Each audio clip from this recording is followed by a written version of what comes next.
वर्तमान में जियो। ओशो कहते हैं कि जीवन का वास्तविक आनंद केवल वर्तमान में रहने से ही संभव है।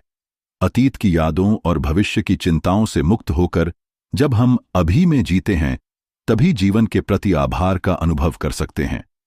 स्वीकृति और समर्पण। जीवन को जैसा है वैसा ही स्वीकार करने की कला आभार की नींव है।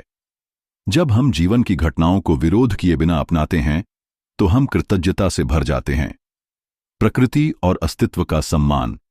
ओशो बार बार इस बात पर जोर देते हैं कि हम ब्रह्मांड और प्रकृति से जुड़े हुए हैं। जब हम पेड़ों, नदियों, पक्षियों और सितारों को देखना शुरू करते हैं, तो हमें एहसास होता है कि यह जीवन कितना अद्भुत है। प्रेम और आनंद का स्रोत बनो।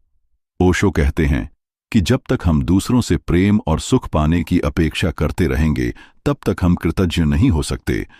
हमें स्वयं प्रेम और आनंद का स्रोत बनना चाहिए, तभी जीवन के प्रति आभार विकसित हो सकता है। ध्यान और आत्मजागरण।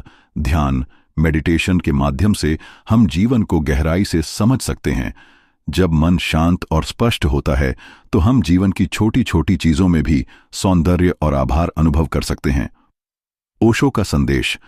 जीवन कोई समस्या नहीं है जिसे हल करना है, यह एक रहस्य है जिसे अनुभव करना है। जब तुम अनुभव करने लगते हो, तो आभार अपने आप जन्म लेता है।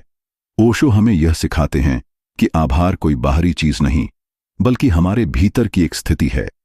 जब हम सचेत रूप से जीना शुरू करते हैं, तो हमारा पूरा अस्तित्व आभार से भर जाता है।